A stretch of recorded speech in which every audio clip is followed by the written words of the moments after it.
Hi friends, ಸವಿ ರುಚಿಗೆ ಸ್ವಾಗತ. ಇವತ್ತು ಶೇಂಗಾ ಚಟ್ನಿ ಮಾಡ್ತಾಯಿದ್ದಾರೆ. ಒಂಥರ ಡಿಫ್ರೆಂಟಾಗಿರುತ್ತೆ. ಇದು ಶೇಂಗಾ ಒಂದು 150 ಗ್ರಾಮ್ ತೊಗೊಂಡಿದ್ದೀರಿ. ಹುಣಸೆಹಣ್ಣು ಸ್ವಲ್ಪ, ಬೆಳ್ಳುಳ್ಳಿ 4ರಿಂದ 5, ಬ್ಯಾಡಗಿ ಮೆಣಸಿನ್ಕಾಯಿ 3ರಿಂದ 4, ಉಪ್ಪು ರುಚಿಗೆ ತಕ್ಕಷ್ಟು. ಈ ಶೇಂಗಾನ ಹುರ್ಕೊಬೇಕು. ಇದರಲ್ಲಿ ಹಾಕ್ತಾಯಿದ್ದೀರಿ ಕಡಾಯಲ್ಲಿ. ಚೆನ್ನಾಗಿ ಕಲರ್ ಬ್ರೌನ್ ಬರೋವರೆಗೂ ಹುರ್ಕೊಳ್ಬೇಕು. ಈ ಥರ ಬ್ರೌನ್ ಕಲರ್ ಆಗೋವರೆಗೂ ಹುರ್ಕೊಳ್ಬೇಕು. ಚೆನ್ನಾಗಿ ಹುರ್ಕೊಂಡು ಆಮೇಲೆ ಸಿಪ್ಪೆ ತೆಗಿಬೇಕು.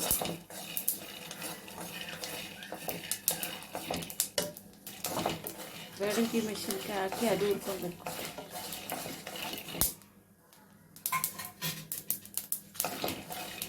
ಶೇಂಗಾ ಬೀಜ ಈ ಥರ ಎಲ್ಲ ಸಿಪ್ಪೆ ತೆಗೆದಿದೆ ಫುಲ್ಲು.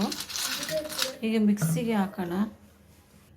ಹುಣಸೆಹಣ್ಣು, ಬೆಳ್ಳುಳ್ಳಿ, ಉಪ್ಪು, ಆಗಲೇ ಬ್ಯಾಡಗಿ ಮೆಣಸಿನ್ಕಾಯಿ ಹುರ್ಕೊಂಡಿದೆ. ಅದು ಸ್ವಲ್ಪ ಫಸ್ಟು ಒಂದು ಸುತ್ತು ರುಬ್ಕೊಂಬರ್ಬೇಕು. ಈ ಥರ ಒಂದ್ಸರಿ ತಿರುಗಿಸ್ಕೊಂಡಿದ್ದೀರಿ, ಹಾಕ್ಕೊಂಡಿದ್ದೀರಿ.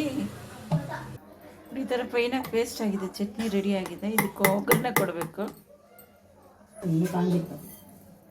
ಸಾಸಿವೆ ಹಾಕಿದ್ದೀರಿ, ಒಂಚೂರು ಕಡಲೆಬೇಳೆ. ಚಟ್ನಿ ರೆಡಿಯಾಗಿದೆ.